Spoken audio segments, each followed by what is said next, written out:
বন্ধুরা আসসালামু আলাইকুম, কেমন আছেন সবাই? আশা করি সবাই ভালো আছেন। দেখুন, এটা আমাদের কোম্পানির নার্সারির এই সাইডে ঘিরা দিয়া, কিন্তু এই সাইড দিয়ে পানি আসে। এটা খাল, এই খাল দিয়ে বৃষ্টি যখন হয় তখন অনেক পানি আসে।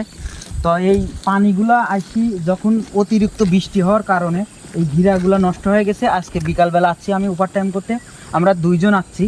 তো ক্যামেরার পিছনে আমাদের লাবলু ভাই ক্যামেরা ধরছে। তো এই ঘিরাগুলো আমাদের ঠিক করা আজকে ওভার টাইমের কাজ। 4 ঘন্টা ওভার টাইম করব।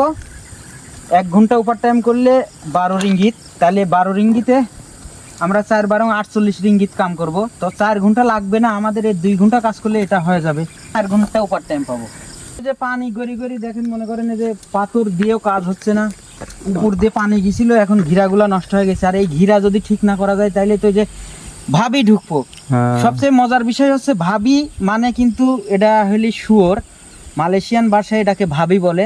তো এইটা ঢুকে গাছ নষ্ট করে, গাছ খায়, যেমন কলার গাছ খায়। এটা পাম গাছের গুঁড়া অনেক মিষ্টি, এই জন্যে এই শুয়োরগুলা ঢুকি সারি গাছ নষ্ট করে। এই জন্যে আমাদের ঘিরা সারা খুব জরুরি দরকার।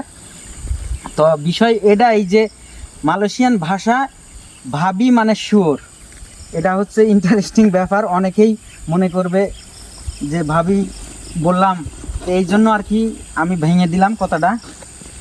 তো লাবলু ভাই, হ্যাঁ ভাই, তো কোন সিস্টেমে করা লাগবে আপনি একটু হলে দেখুন। বন্ধুরা, লাবলু ভাই সবসময় এই ওভার টাইমের নার্সারির কাজগুলো বেশি করে, এই জন্যই ওনাকে বললাম যে কিভাবে করা লাগবে দেখুন। তো ভাবে করতে হবে ভাই। এই যে এখানে কয়টা দেওয়া আছে না, 1টা 2টা 3টা, এইগুলা এই যে ভাঙা, এই যেগুলা পানি তীর গড়িয়ে গেছে, এইগুলা এই যে এই মাপে মনে করেন চোষণ দেওয়া লাগবে। তো দেখুন বন্ধুরা, এই কাজগুলো আজকে করব। আর এর একটা ইন্টারেস্টিং বিষয় আপনাদের দেখাই। এই যে উপরে একটা ঘর দেখছেন না, এটা কিন্তু পক্কির ঘর। এখানে ওই যে পেঁচা নামে একটা পক্ষী আছে, এইগুলা যাতে নার্সারিতে এসে বসে ইন্দুর টিন্দুর ধরে খায়, তাতে কোম্পানির যাতে অনেক গাছ টাছ না খাইতে পারে। ইন্দুরও কিন্তু গাছ খায়। তো আবার নিচে যে ঘরটা দেখছেন, এটা কিন্তু কুত্তা রাখা আছে, যাতে শুয়োর ঢুকলে পারে, কুত্তা চিল্লাইলে পারে এই শুয়োরগুলো না ঢুকতে পারে, ভাবি যাতে না ঢুকতে পারে। এটা কুত্তার ঘর, উপরে পক্ষীর ঘর। এই রকম কয়েক জায়গায় এরকম আছে।